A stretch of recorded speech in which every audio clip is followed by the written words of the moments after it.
a step-by-step walkthrough of the November 2018 Edexcel Higher GCSE Maths Paper 3.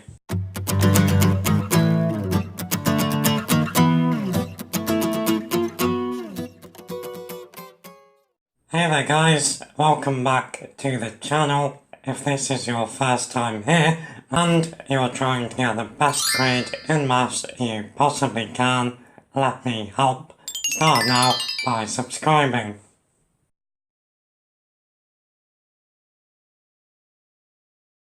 You can download the paper down below in the description. My playlist with every past paper walkthrough will be down there. Playlists and videos to help with topics from this paper and also this bad boy. If you haven't checked this out yet, make sure you do so. Okay, let's get cracking. Okay, number 1A wants us to write 7,357 correct to 3 sig figs.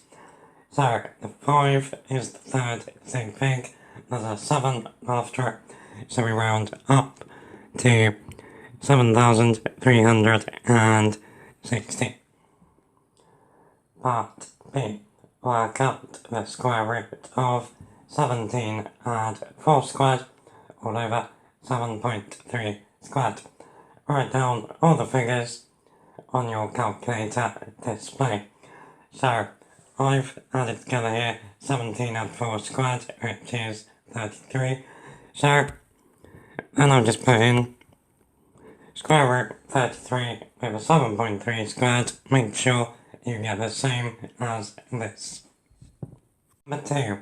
Last year, Jo paid £245 for her car insurance. This year, Jo has to pay £883 for her car insurance. We want to work out the percentage increase in the cost of her car insurance. Okay, so there's loads of ways we can do this. Probably the nicest way would be first of all to find the increase just in terms of money. So 883 minus 245 gives us £638.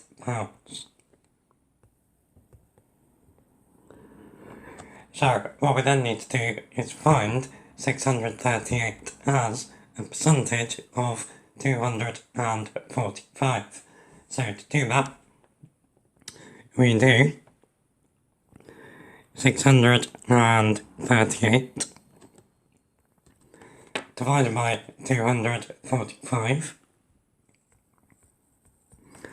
Now that would give us 2.604. Now that's it as a decimal. Then we need to turn that into a percentage, so we multiply it by 100. So 2.604 times 100 is 260.4%. Okay, number 3A, complete the table of values for y equals x squared and x minus 4. So, the first one, x is minus 3.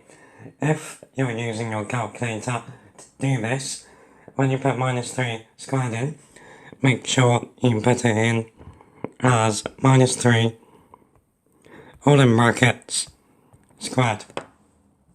So, minus 3 squared is 9, and then we have add minus 3, so that's 6.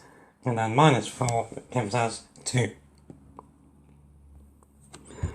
When x is 0, the x terms disappear, so we just get minus 4. When x is 2, 2 squared is 4, add 2 is 6, minus 4 is 2. And then when x is 3, 3 squared is 9, add 3 is 12, minus 4 is 8. Okay, then for part B, on the grid, draw the graph of y equals x squared and x minus 4 for values of x from minus 3 to 3. So we need to plot each of these pairs of coordinates and then join the points together. Don't use a ruler, it's quadratic, so it's a curve. So for example, the first point we want to plot is minus 3, 2. Do that for all of them, join them up, and your graph should look something like that. Okay, then for part C, we want to use the graph to estimate a solution to x squared and x minus 4 is equal to 0. So, graphs are equal to 0 on the x-axis. So, we have two possible answers here. We want them both. So, over here, we've got roughly minus 2.6, so that's 1, and then the other is over there, so that's about positive 1.6. Okay, number 4, Fran asks each of 40 students how many books they bought last year. The chart below shows info about the number of books bought by each of the 40 students. Part A answers to work out the percentage of the students who bought 20 or more books. Okay, so in the chart then, we are only interested in the 20 to 24. Now if we look at how many that was, it was 2. So as a fraction, it's 2 out of 40. That as a decimal is 0.05. Multiply that by 100, we get 5%. Okay, then for part B, we want to show that an estimate for the mean number of books bought is 9.5. You must show all of your working. So, this is like, in fact it is exactly, grouped frequency tables. We just don't have the table, we instead have a really exciting chart. So, when you're dealing with grouped frequencies, the first thing you need to do is find the midpoint of each interval.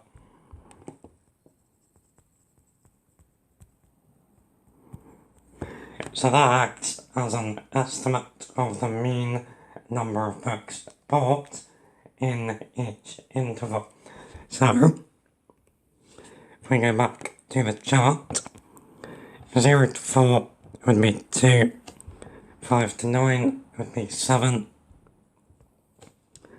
10 to 14 is 12, 15 to 19 is 17, 20 to 24 is 22. Okay, so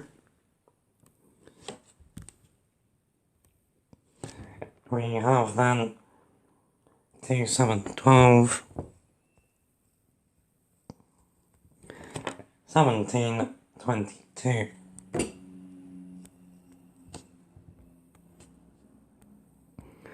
Okay, so what we then do with each of those is multiply them by the frequency. So we now need to find the frequencies.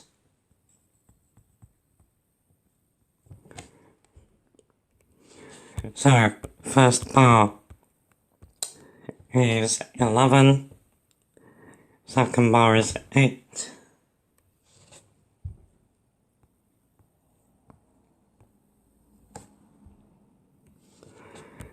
third is 13,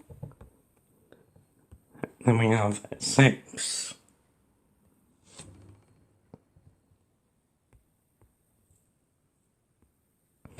And then we know the final bar was 2.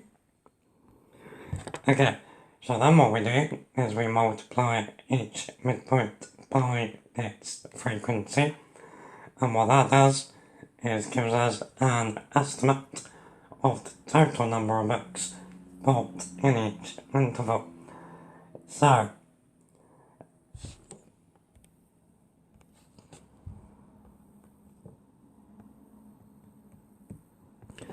okay, so the first one is 2 times 11 is 22. 7 times 8 is 56. 12 times 13 is 156. Then we have 17 times 6, which is 102. And then 2 times 22 is 44. What we then do is add all of those together. So that's going to give us 380. So the mean then is that number that we just worked out, 380, is our estimate of the total number of books bought. So the mean, remember we're trying to find the mean number of books bought per student. So we do 380 divided by 40, which is indeed 9.5. Okay, number 5. Laura is a skier. She completed a ski race in 1 minute 54 seconds. The race was 475 meters in length. Laura assumes that her average speed is the same for each race. Part A, using this assumption, work out how long Laura should take to complete a 700 meter race. Give your answer in minutes and seconds.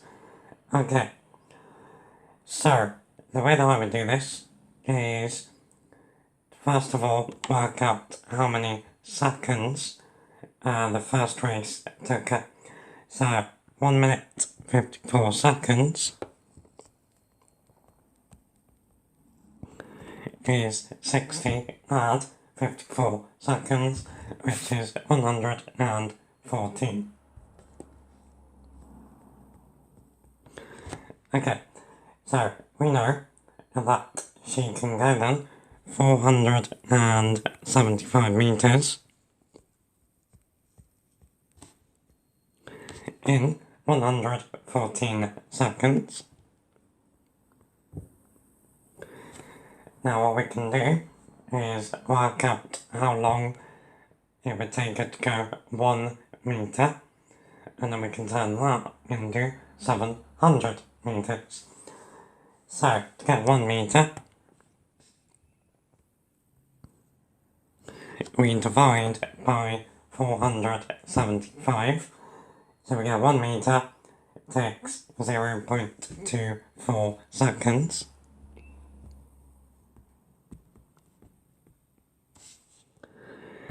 And then if we multiply both parts of that by 700, 700 meters will take 168 seconds. Now that's 2 whole minutes and 48 seconds. Okay, then for part B, we are told that Laura's average speed actually increases the further she goes.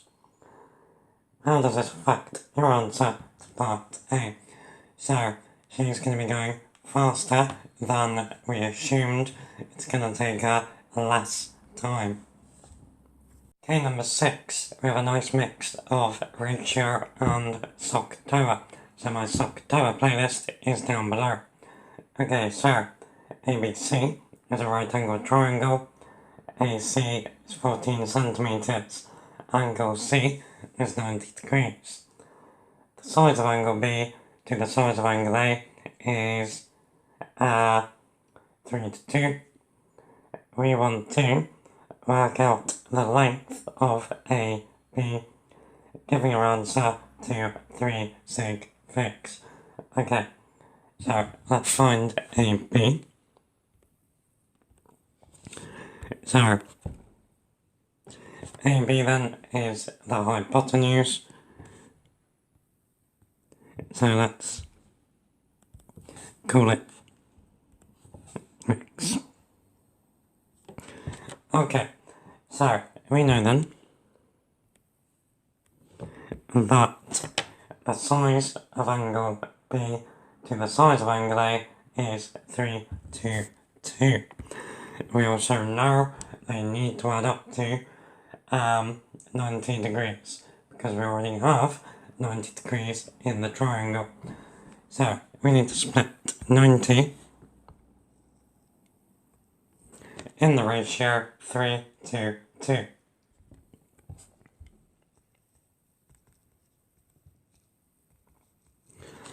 So 3 adds 2,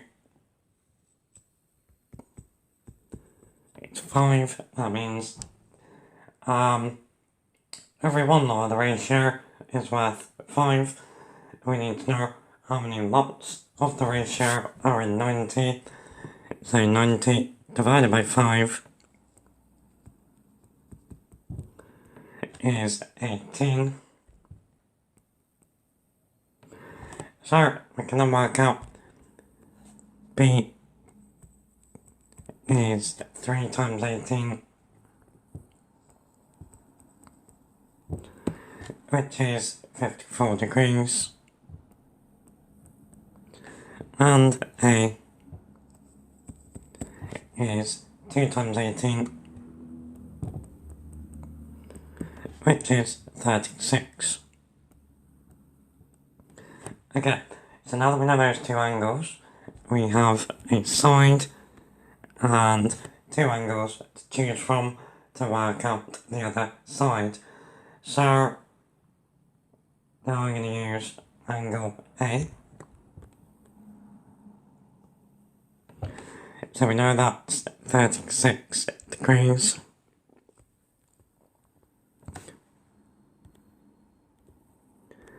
Okay, so now using SOC-TOA with respect to angle A, we have the adjacent and the hypotenuse. So go to SOC-TOA, is it SO, S-O-H, no, K, C-A-H, yes. So K tells us cos 36 is equal to the adjacent, which is 14, over the hypotenuse, which is x. So we now need to find x. So we don't want it on the bottom of the fraction, so we're going to multiply both sides by x. We get x. Cos 36 is equal to 14. And then we divide by cos 36, so x is 14 over cos 36, which 2, 3 sig figs is going to give us 17.3 centimeters. Okay, number 7, nice break from the big scary ones. So the table gives information about the speed of 70 cars. We want to draw a frequency polygon for this information. So, the important thing with frequency polygons is that the x-coordinate is the midpoint of each interval, and the y-coordinate is the frequency. So, for example, our x-coordinates are going to be 5, 15, 25, and 35. So we want to plot, for example, 5, 14, etc. So plot points, you join them together with straight lines, don't join up the left and right point, don't connect to the axes. That is the answer. Okay, then number 8. This is a fun one. So the diagram shows a solid metal cuboid. The areas of 3 of the faces are marked on the diagram. The lengths in centimetres of the edges of the cuboid are whole numbers. We are told the metal cuboid is melted and made into cubes. Each of the cubes has sides of length 2.5 centimetres. We want to work out the greatest number of the cubes that can be made. Okay, so let's think about this. We have this certain amount of metal that is the volume of this cuboid. That metal is then going to be made to make these little cubes.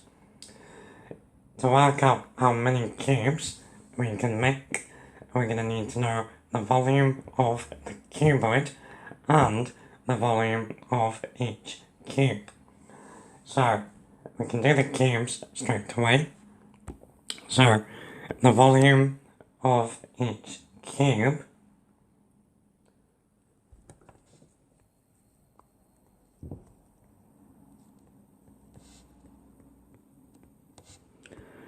well, that's going to be 2.5 cubed. Centimetres cubed. Which gives us 15.625 centimetres cubed.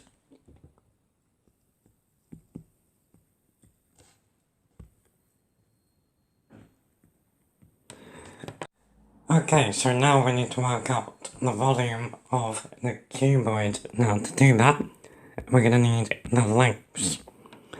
So to get the lengths, we're going to use the areas. So we need to be thinking about common factors between these areas. For example, 45 and 27 have a common factor of 9. So the length could be 9. To get the area of 45 then, the height would then need to be 5. And then to get the area of 15, the width would need to be 3.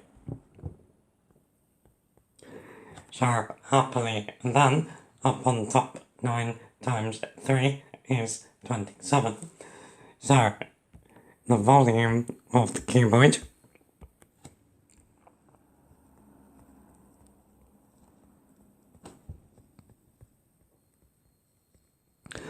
is then going to be 9 times 5 times 3.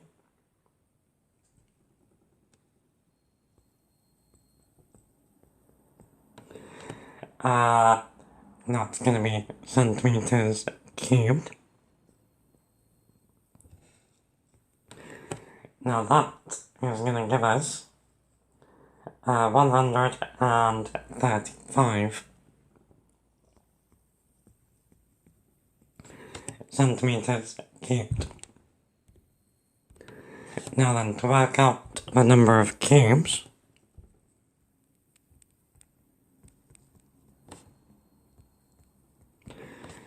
we divide the volume of the cuboid by the volume of a cube, so 135 divided by 15.625. Now that's going to give us 8.64. Now, we're not interested in the 0.64 of a cube, so we can make 8 cubes. Okay, number 9a wants us to expand and simplify x minus 2 times 2x add 3 times x add 1. So the trick to triple bracket expansion is not to do triple bracket expansion. Multiply through the brackets first, simplify that, and then multiply that by the third. So, because multiplication is magic, it doesn't matter which order we do the multiplication in. So, purely because they are the two nicest, I'm going to do x minus 2 times x add 1 first.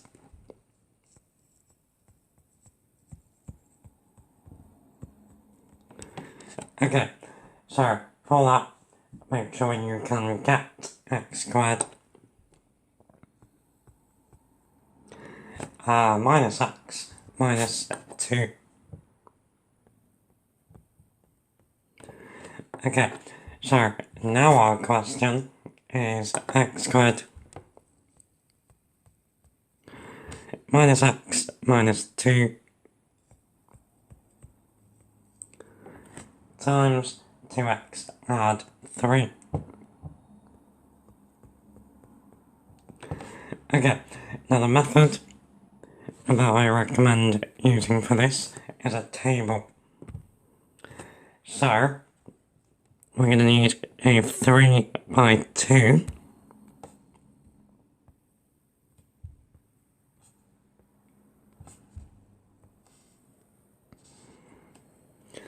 So, I'm going to put the quadratic across the top. So, x squared minus x minus 2. And then 2x add 3 down the side. Okay. So, now we have 6 multiplications to do. So, 2x times x squared is 2x cubed. 3 times x squared is 3x squared. 2x times minus x is minus 2x squared. 3 times minus x is minus 3x. 2x times minus 2 is minus 4x. And then 3 times minus 2 is minus 6. So that's the expanding.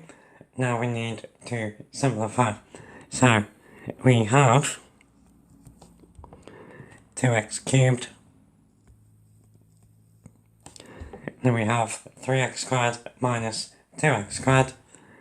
So we have 1x squared. We have minus 3x minus 4x. So that's minus 7x.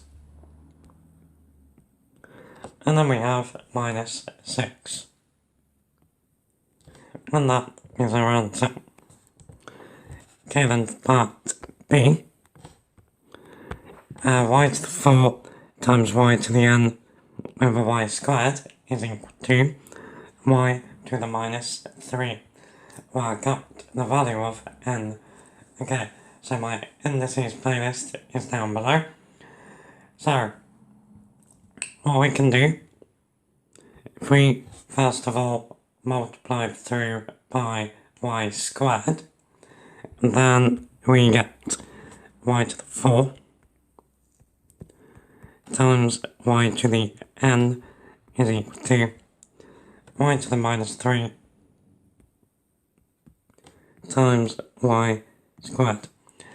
Now, when you multiply like this, you add the powers. So, on the left, we get y to the 4 add n. And on the right, we get y to the minus 1. Now, for this equation to be true, the powers must be the same. So that means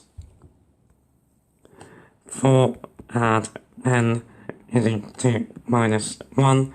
Take away the 4, n is minus 5. Okay, then part C wants us to solve 5x squared minus 4x minus 3 is equal to 0. Give your solutions, correct 3 sig figs. Okay, so it's quadratic. They're telling us to give solutions, so there's more than one, to 3 sig figs. That is a nice clue that we can't factorise this, so sadly we need to use the formula. So, if you don't know it, here it is on my formula booklet. So, for us, A is 5,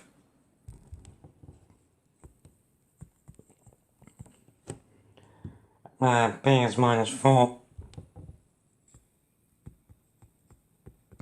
and C is minus 3. So, X then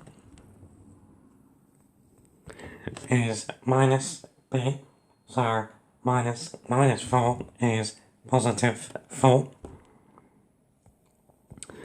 plus or minus square root b squared, which is 16.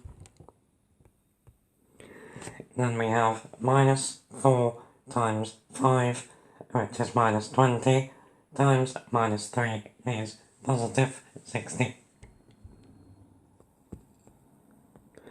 And then that's all over 2 times 5, which on a good day is 10. So x then can be 4 plus root 76.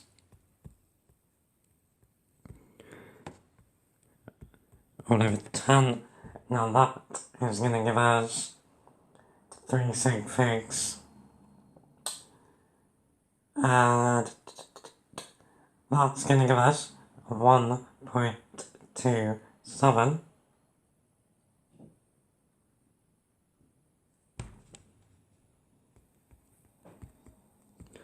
Or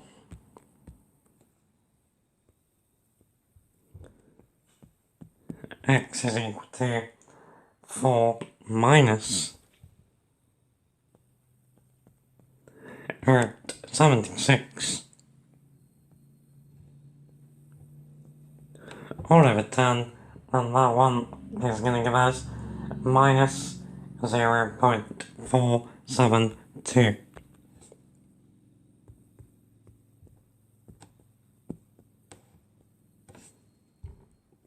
Okay, number 10, we have some functions fun. So f of x is 4 sin x. Part A, find f of 23. Give your answer to 3 sig figs. Okay, so f of 23 then is just going to be 4 sine of 23.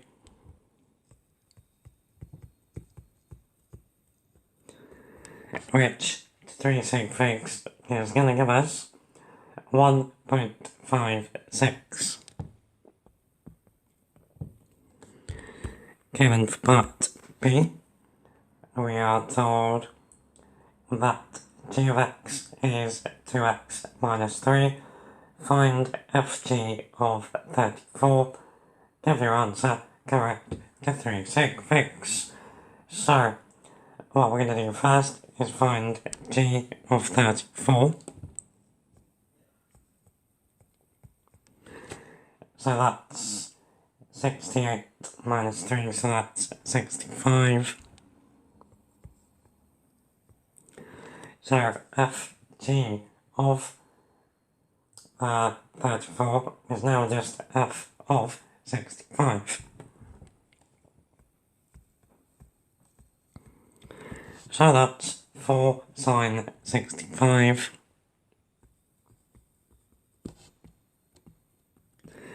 Which to 3 sig figs is 3.63. Okay, then for part C, we are told that h of x is x add 4 squared. Ivan needs to solve the following equation. H of x is equal to 25. He writes x add 4 squared equals 25. X add 4 is equal to 5. So then x is equal to 1. This is not fully correct. Explain why. So the problem here is that when he's square rooted, he should have got x add 4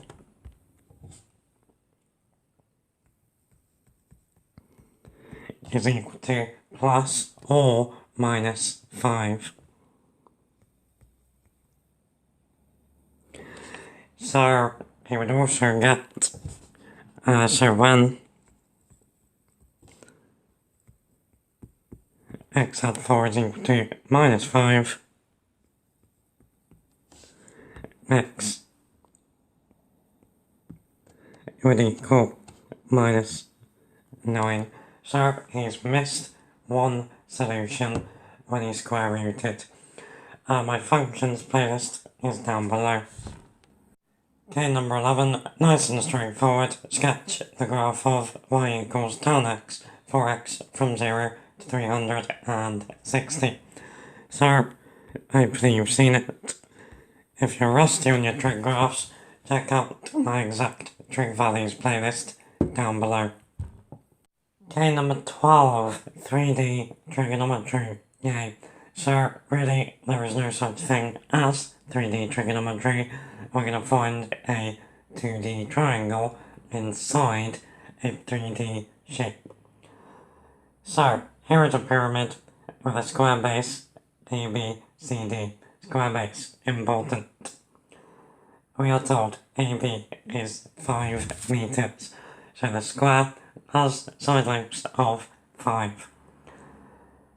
We're told the vertex T is 12 meters vertically above the midpoint of AC.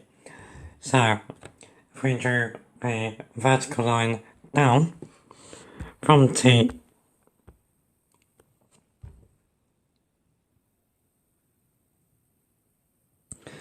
it goes down to the midpoint of AC, so that's also going to be the midpoint of the square. Now our job is to calculate the size of angle TAC. So, angle TAC, where's that going to be? That is going to be, so if we also draw in the line AC,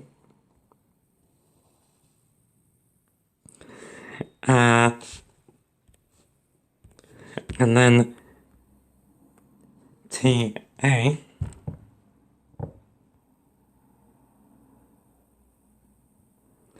it's going to be that line there.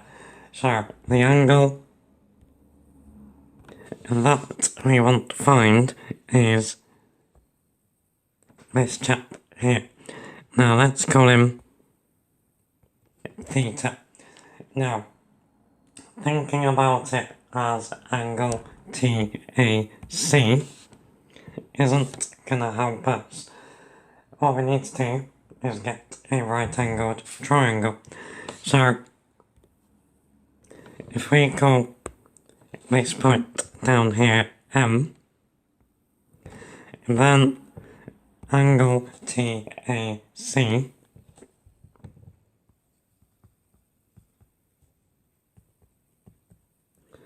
is actually the same as TAM.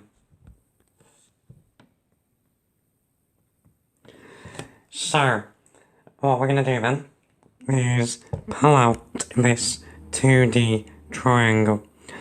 So, the height of 12, then we have base,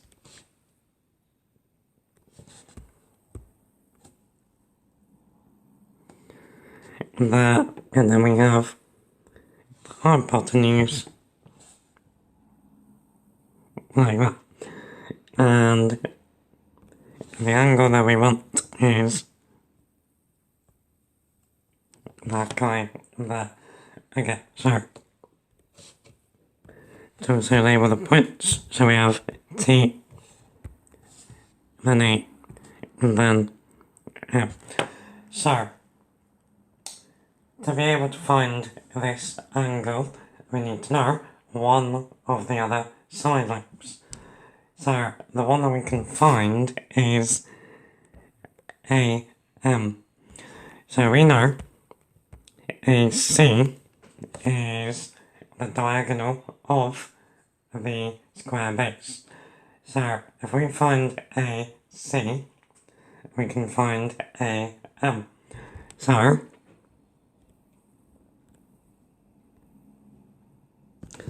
if we make a sketch of the square,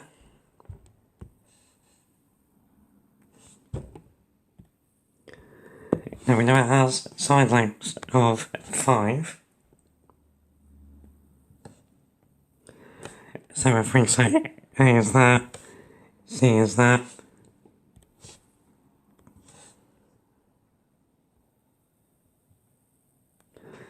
now we can work out AC. So, using Pythagoras, we then know that AC squared is 5 squared at 5 squared, which is 50. So that then means that AC is root 50. Now we know that M is the midpoint of AC, so AM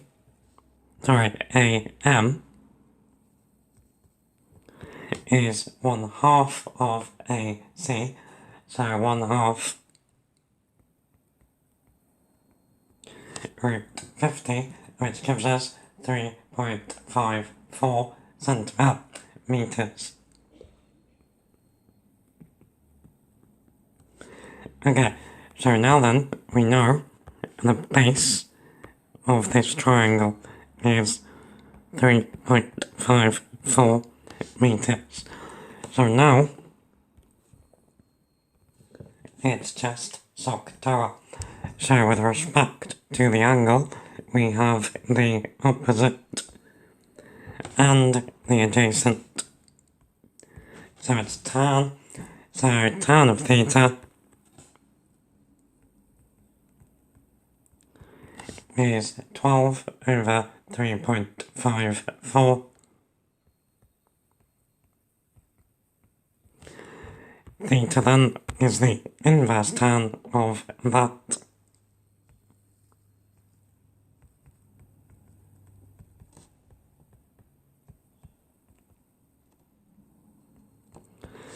Now that gives us 73.6 degrees.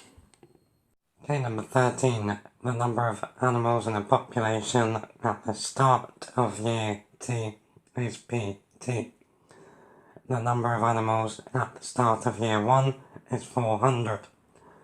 Given that PT plus 1 equals 1.01 PT, work out the number of animals at the start of year 3. Okay, so this is iteration. My playlist is down below. All that PT plus 1 means is the next year. So we know that P1 equals 400. So P2 is 400 times 1.01,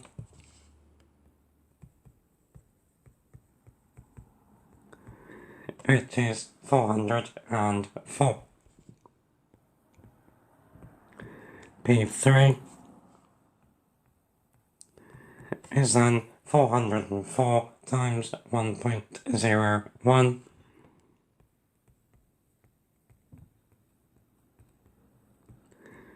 now that gives us 408.04.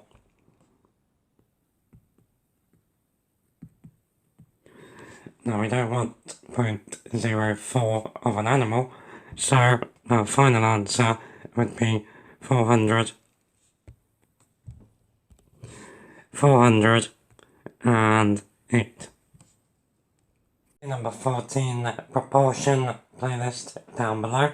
So y is inversely proportional to x cubed. Y equals 44 when x is equal to a.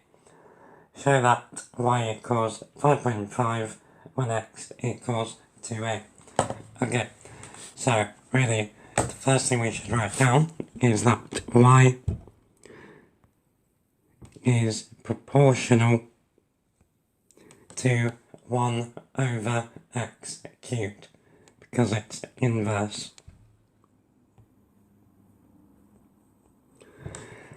Now, the formula that we would use is y equals k over x cubed.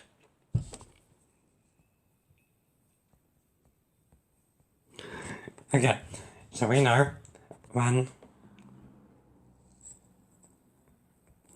x is equal to a, y is equal to 44.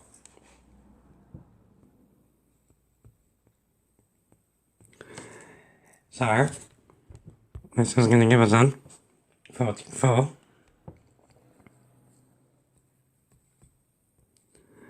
is equal to k over a cubed.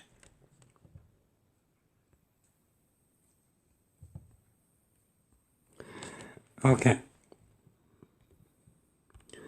Now, when x is equal to 2a,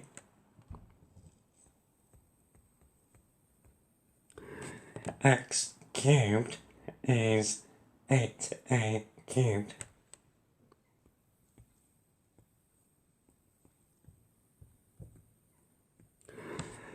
So here then we get y is equal to k over 8a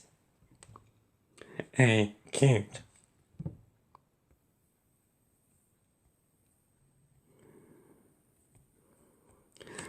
Now we can write that as 1/8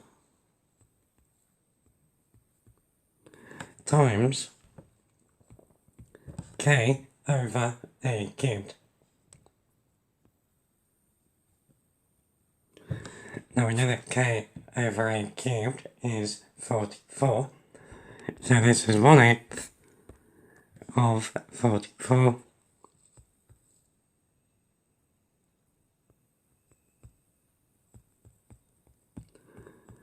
which is indeed 5.5. Number 15, algebraic proof playlist down below.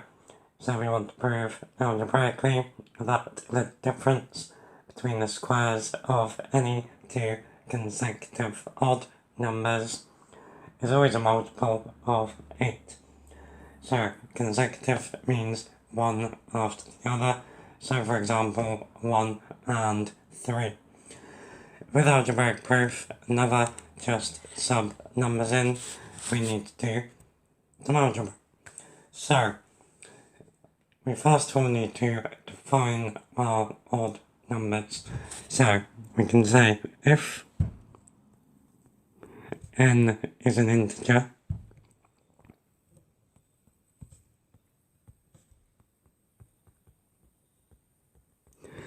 and then 2n add 1 and 2n add 3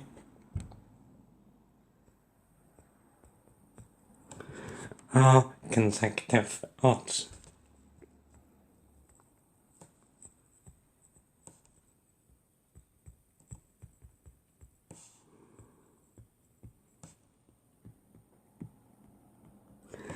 Okay, so we want the difference between their squares. So that means we want 2n add 3 squared minus 2n add 1 squared.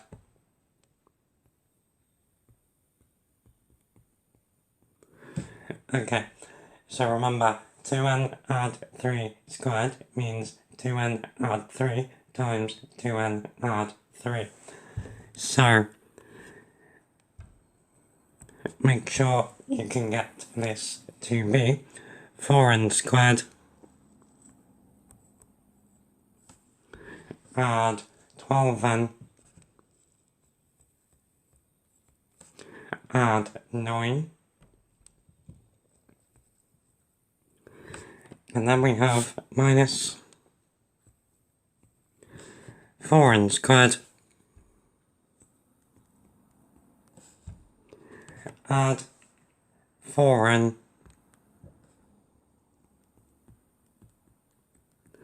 add 1.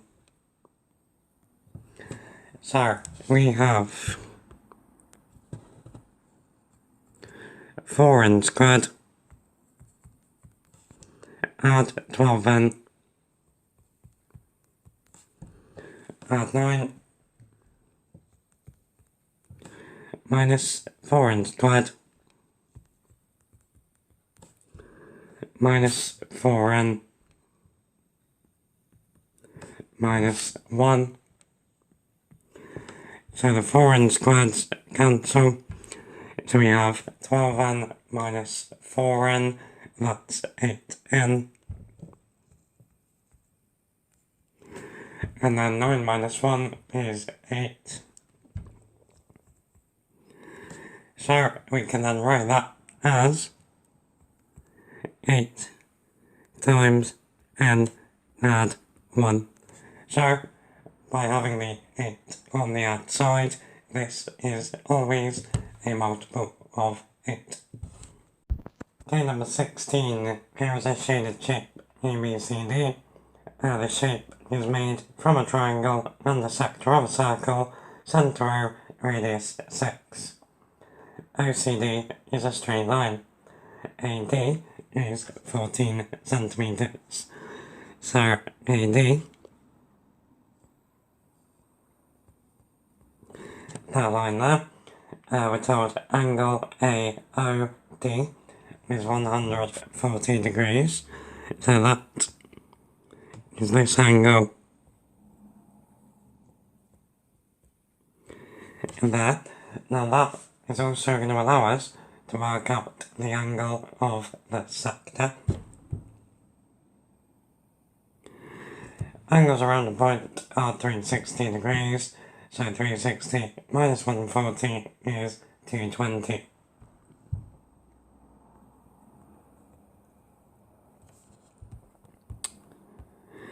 We're then told angle OAD is 24 degrees, so that is this guy down here.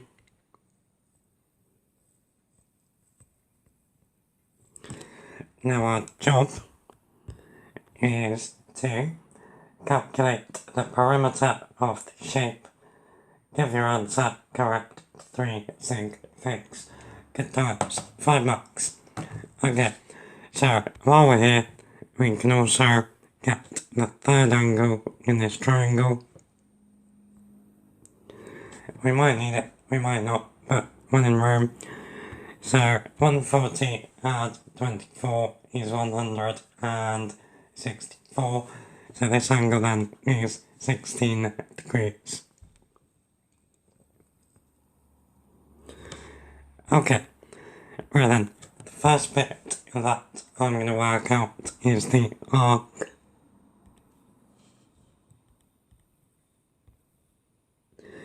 So the arc of the circle.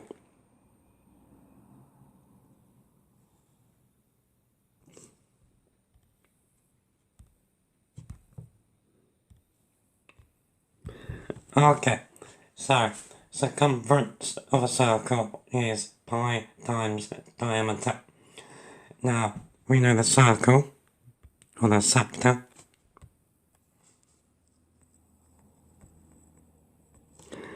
has a diameter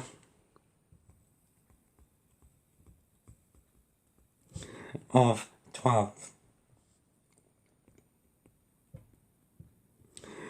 So, because the angle of the sector is 220, that tells us we have 220 360ths of the circle. So we want 220 360ths of the circumference. Now 220 over 360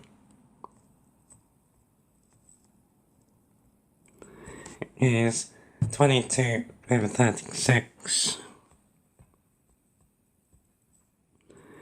which is then 11 over 18. So, arc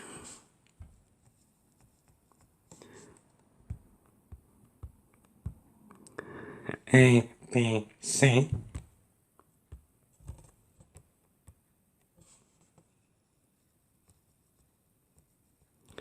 is equal to 11/18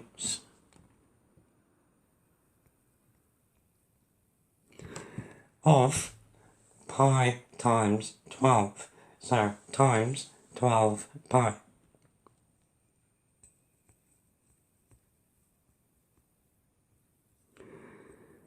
Okay, now if we work that in our calculator, we are going to get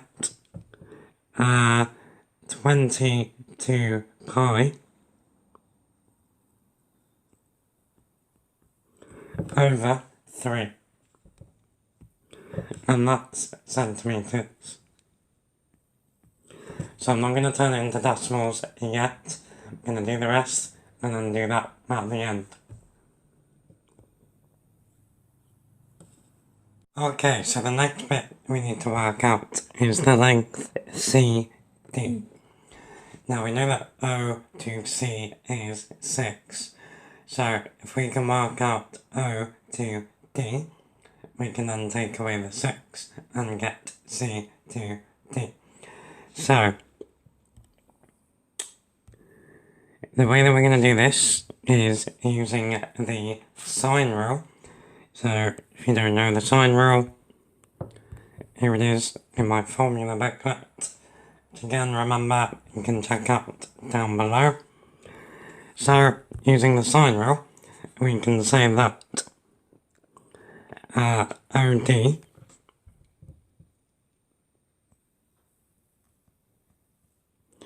over sine of 24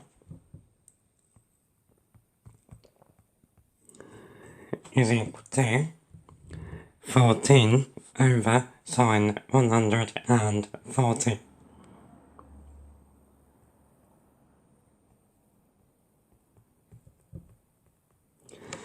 From that, if we multiply through by sine 24 OD is 14 sine 24 over sine 140.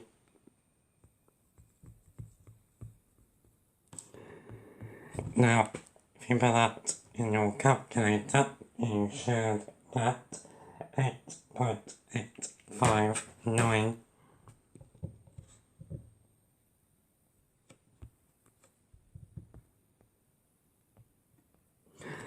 So, CD then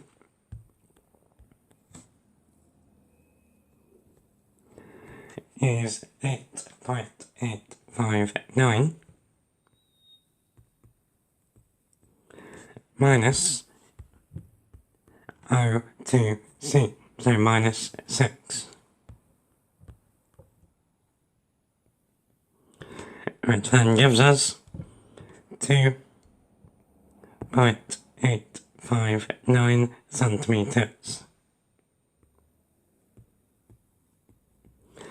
So, now we have everything we need to work out the perimeter. So, the perimeter then is 22 pi over 3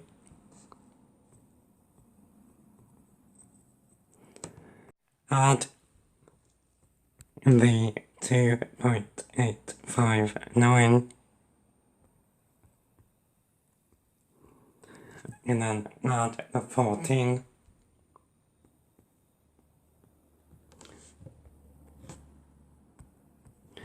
so that gives us 39.897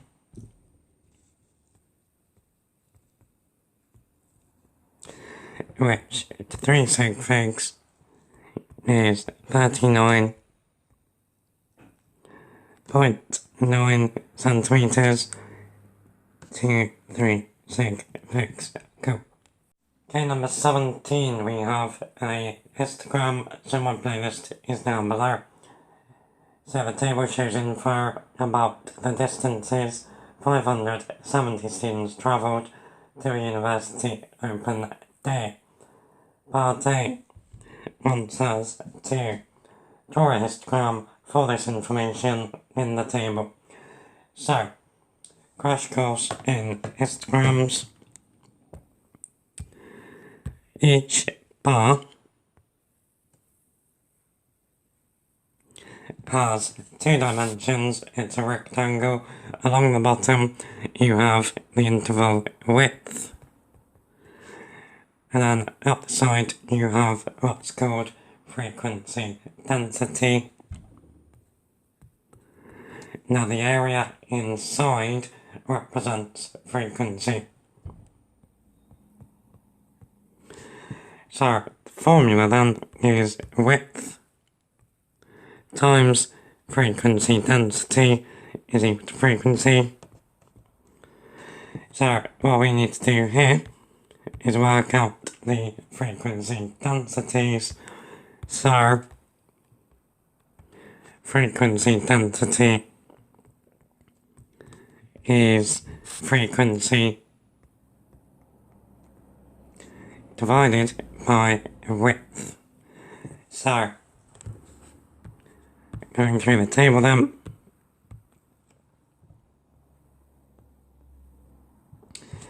for the first one we have 120 divided by 20, which is 6.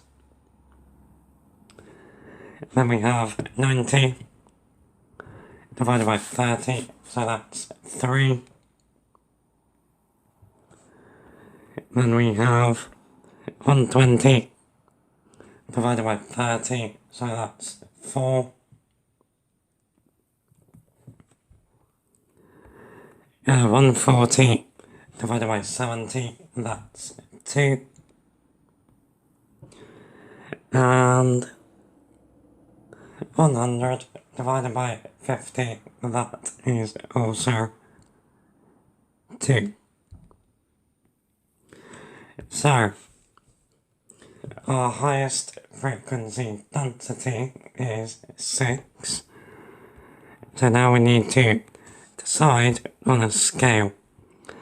So we might as well use every 5 little squares represents 1.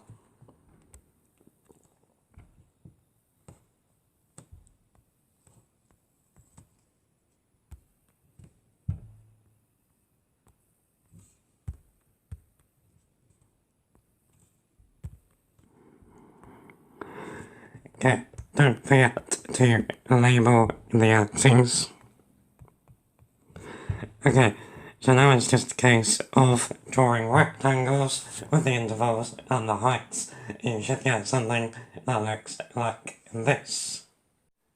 Okay, so your histogram should look something like this. Now part B wants us to estimate the median distance. So the median is the middle.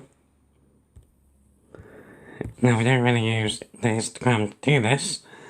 What we're going to do is half the number of students. So 570 divided by 2 is 285. So first of all, we need to find which interval the 285th student is in. So we go back to the table, add the frequencies cumulatively, so we have 120, 210, and then we have 330.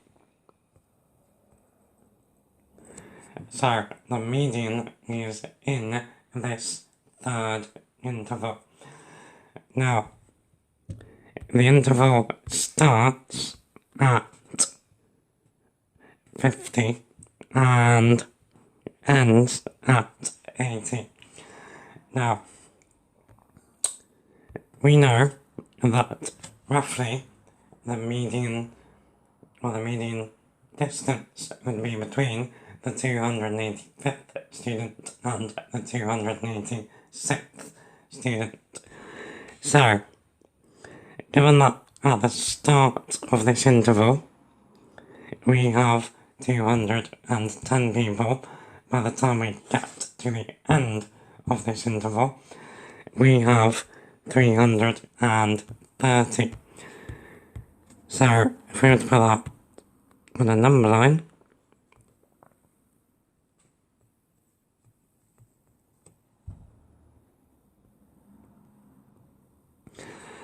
we know that 285 is going to be closer to 330.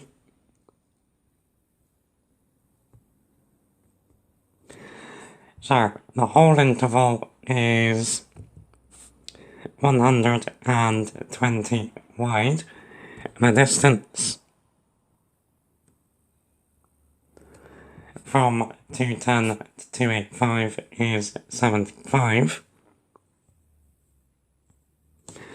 Now as a fraction of the interval, 75 over 120, that is 5/8.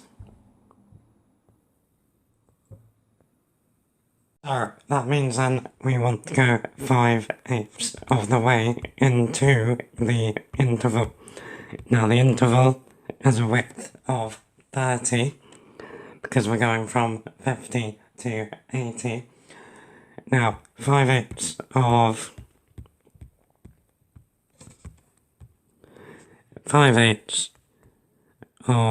30 is 18.75, which is approximately 19. So add 19 onto 50 and we get 69. Good times. Okay, number 18, fun with bounds. So a high-speed train travels a distance of 487 kilometers in 3 hours. The distance is measured correct to the nearest kilometer. The time is measured correct to the nearest minute. By considering bounds, work out the average speed in kilometers per minute of the train to a suitable degree of accuracy. You must show all your working and give a reason for your answer. Okay, so what we're going to need to do is find the upper bound for the speed and the lower bound of the speed and see what happens. So remember, speed is distance over time,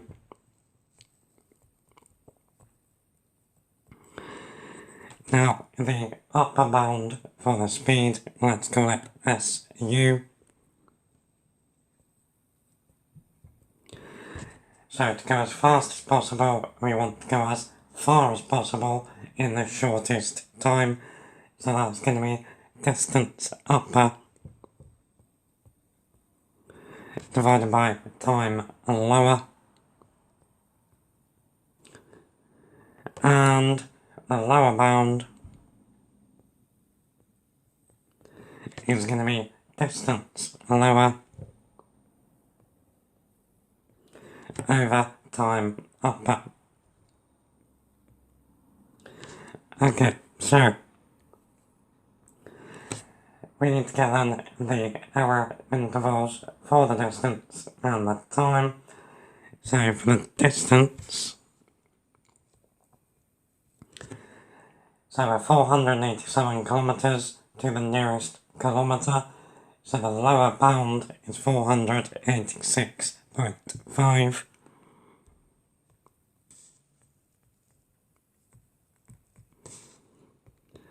And the upper is 487.5.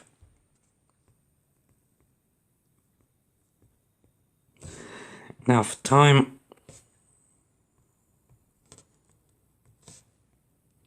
so 3 hours is 180 minutes, so the lower bound is 179.5. And the upper is 180.5.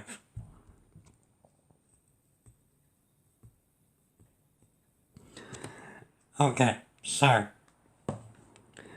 now then we can work out the speeds. So speed upper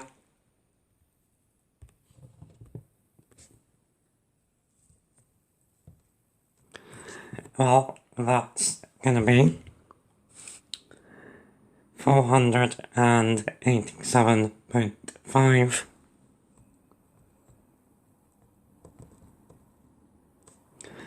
divided by 179.5.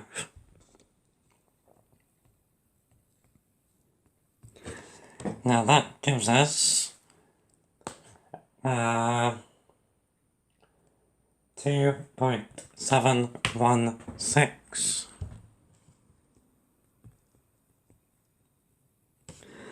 Now that's kilometres per minute.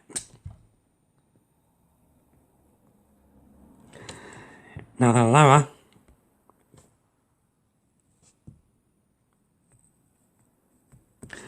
is going to be 486.5 divided by 180.5.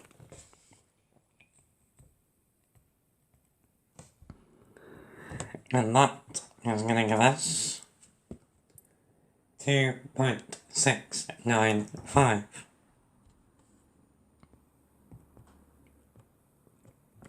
kilometers per minute. So, do we notice anything about both the bounds? To one decimal place, they both round to 2.7. So, we should say, as both bounds round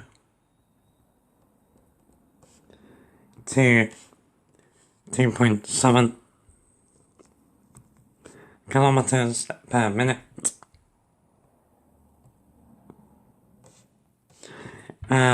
This is the average speed.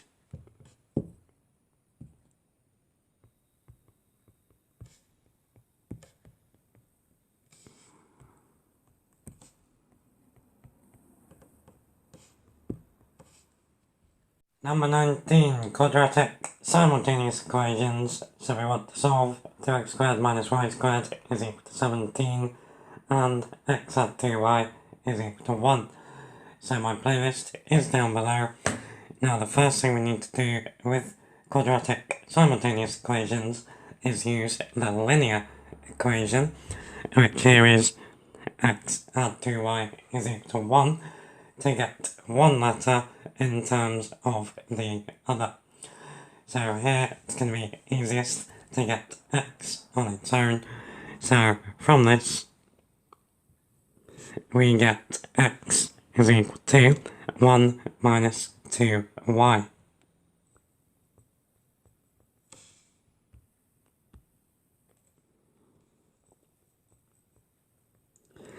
Okay, now the method we now use is called substitution. We now substitute this into the quadratic up above. So wherever there is an x, it becomes 1 minus 2y. So we now get 2 lots of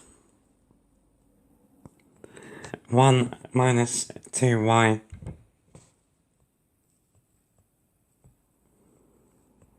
all squared minus y squared is equal to 17. Okay, so next we want to expand and simplify from the left. So 1 minus 2y squared means 1 minus 2y times 1 minus 2y. So we're going to get 2. Now make sure you can get 4y squared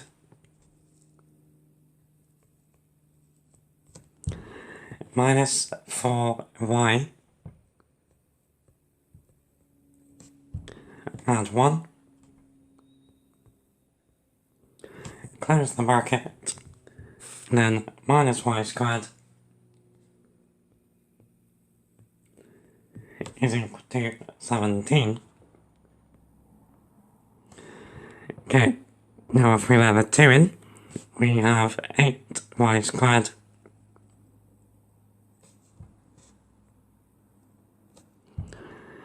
minus 8y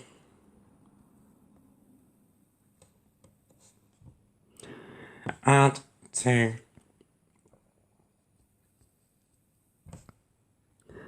minus y squared is equal to 17.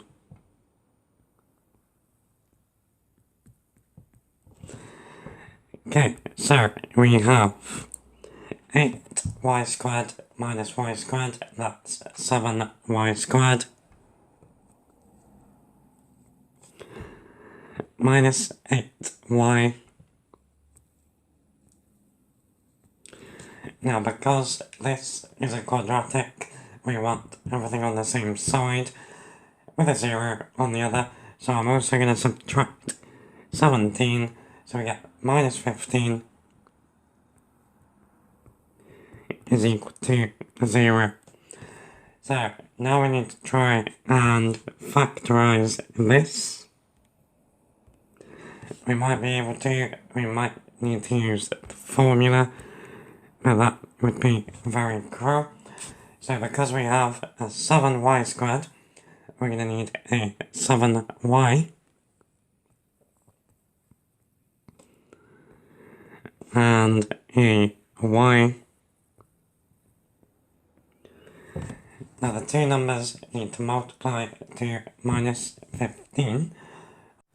So we're either looking at a combination of 1 and 15 or 3 and 5. So we need to get a minus 8 in the middle. So what about if we had 7y minus 15, then we'd have y plus 1. So if we expand that, 7y times y is 7y squared, minus 15 times y is minus 15y, 1 times 7y is 7y, minus 15y, add 7y, does give us that minus 8y. Cool. Okay, so we get one nice y solution and one horrible.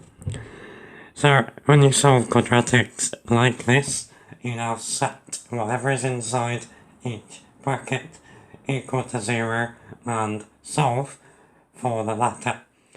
So on the left, we have 7y minus 15 is equal to 0, 7y is equal to 15, so y is 15 over 7, lovely, or on the right, y plus 1 is equal to 0, so y is equal to minus 1. So those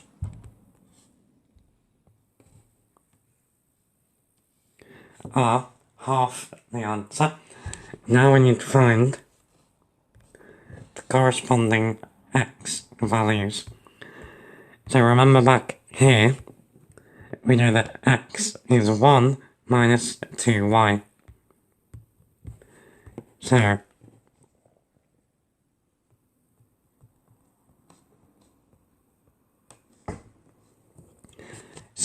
when y is 15 over 7,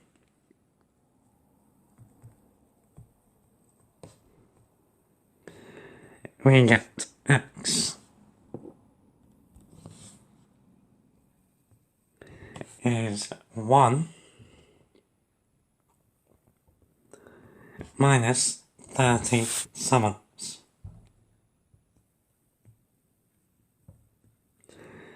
Now that gives us, remember you can use a calculator, that's going to give us minus 23 sevenths.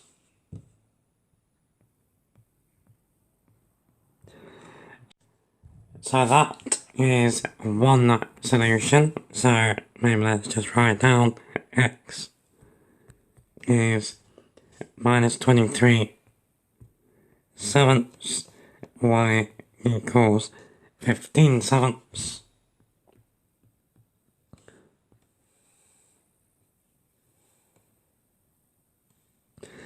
And then we also know that much nicer, y is minus 1. So when y is minus 1,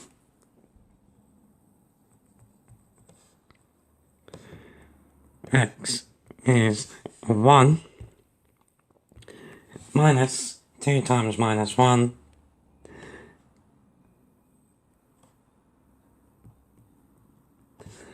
so minus 2 times minus 1 is positive 2, so we get 3. So there's the other, x equals 3, y is equal to minus 1. Good times. Okay, number 20. Finally, the end. So, triangle A is transformed by the combined transformation of a rotation of 180 degrees about the point minus 2, 0, followed by a translation with vector minus 3, 2. 1 point on triangle A is invariant under the combined transformation. So that means 1 point doesn't move. We want to find the coordinates of this point. Okay, so let's do the transformations. So minus 2, 0 is this point here.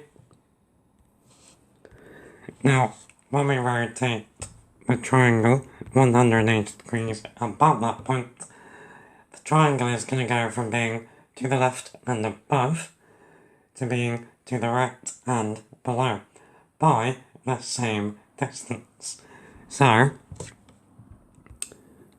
the base is going to be there and there.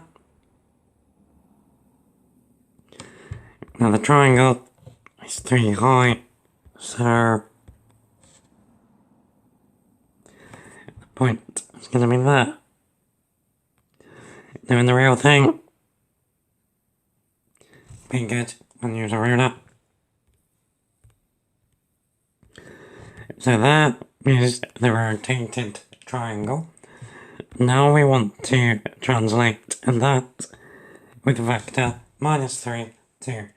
So that means 3 left and 2 up. So, if we then start with this point, then he's going to go 3 left and 2 up. So, he is going to end up there. So, he has swapped position. If we do the other one, it's just here. So he's going to go 1, 2, 3, 1, 2. So again, he has swapped position. So it's neither of those two. If we do the tip, so he's going to go 1, 2, 3, 2 up. Okay, so that point isn't even on the triangle, so that is definitely a variant point. So, where does this invariant point lie? Well, bit of a trick question, because it's going to be the centre of the base. So if we go 1, 2, 3 left, and then 1, 2 up, that point is right back where he started. So the answer is -3, 1. No, it's not. Tired brain, it's -3.5, 1. Alright then guys, finally that's the end of that one. If you found this useful, don't forget to give us a thumbs up. It takes a lot of work. Get subscribed, share with your friends, because they may need help too. The June 2019 papers will be here soon, so yeah. Take it easy, take care, have a great day.